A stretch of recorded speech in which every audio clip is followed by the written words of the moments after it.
어렵습니다. 지금 나온 김에 안철수 전 대표로 이야기를 좀 좁혀보도록 하죠.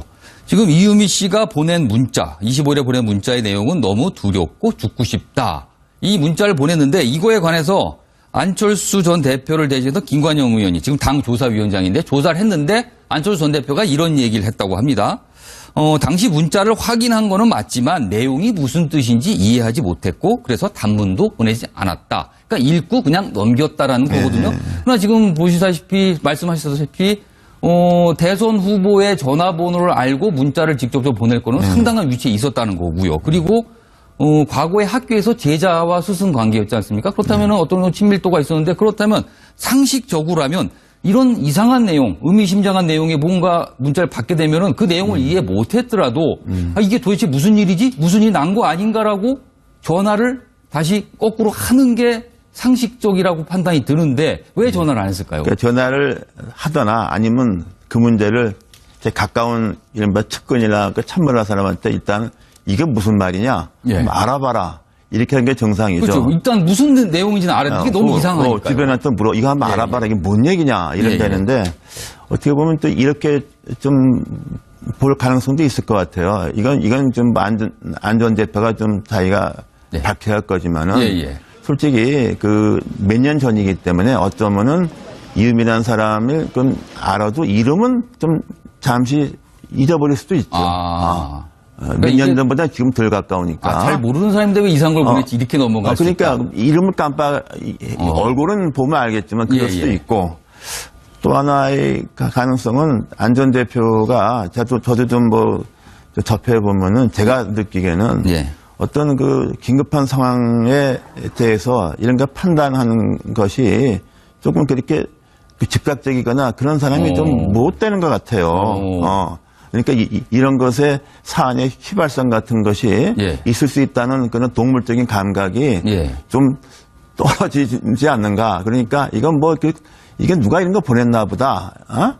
그렇게 느꼈을 가능성도 있죠. 그러나 이건 어디까지나 추정이고 이 부분은 이렇게 뭐라고 제가 단언하기는 좀 어렵습니다. 그래서 사실은 지금 설명해 주시기를 안철수 전 대표가 약간 어떤 위기 상황에 있을 때 그거를 즉각적으로 대응하는 것은 조금 부족한 면이 있다. 그런 면이 그러니까 있습니다. 이상한 문자를 봤음에도 통상적이라면 이건 측근한테 물어보거나 본인한테 연락을 해서 파악을 해야 되는데 그렇지 않았다라는 것 같은데요. 그렇죠. 그런 의미일까요? 지금까지 안철수 전 대표는 간접적으로 입장 표명이 조금 나오긴 했지만 그건 입장이라고 보기 어렵고 본인이 직접 나서 한 건 없거든요. 그러니까 사실상 침묵을 하고 있습니다.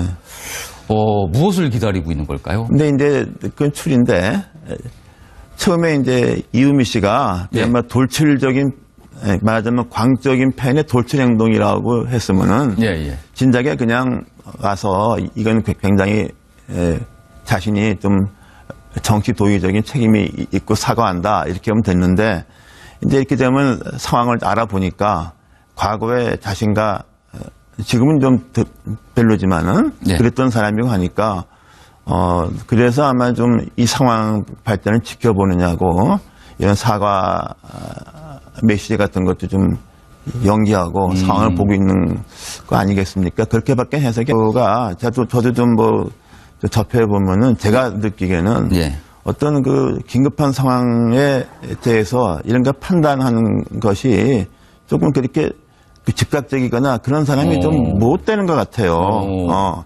그러니까 이런 것에 사안의 휘발성 같은 것이 있을 수 있다는 그런 동물적인 감각이 좀 떨어지지 않는가. 그러니까 이건 이게 누가 이런 거 보냈나 보다. 그렇게 느꼈을 가능성도 있죠. 그러나 이건 어디까지나 추정이고 이 부분은 이렇게 뭐라고 제가 단언하기는 좀 어렵습니다. 그래서 사실은 지금 설명해 주시기를 안철수 전 대표가 약간 어떤 위기 상황에 있을 때 그거를 즉각적으로 대응하는 것은 조금 부족한 면이 있다. 그런 면이 그러니까 있습니다. 이상한 문자를 봤음에도 통상적이라면 이건 측근한테 물어보거나 본인한테 연락을 해서 파악을 해야 되는데 그렇지 않았다라는 것 같은데요. 그렇죠. 그런 의미일까요? 지금까지 안철수 전 대표는 간접적으로 입장 표명이 조금 나오긴 했지만 그건 입장이라고 보기 어렵고 본인이 직접 나서 한 건 없거든요. 그러니까 사실상 침묵을 하고 있습니다.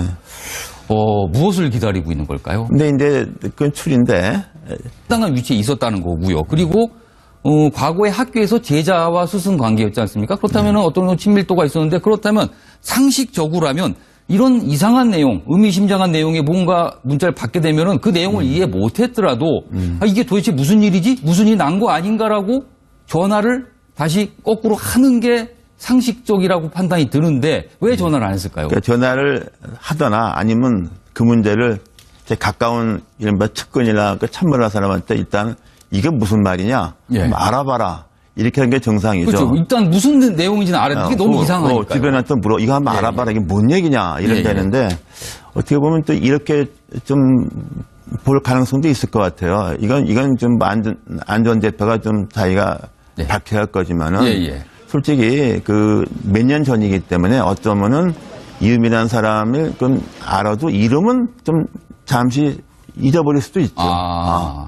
몇 년 전보다 지금 덜 가까우니까. 잘 모르는 사람인데 왜 이상한 걸 보냈지 이렇게 넘어갈 수 있다. 그러니까 이름을 얼굴은 보면 알겠지만 그럴 수도 있고 또 하나의 가능성은 안전 대표입니다. 지금 나온 김에 안철수 전 대표로 이야기를 좀 좁혀보도록 하죠.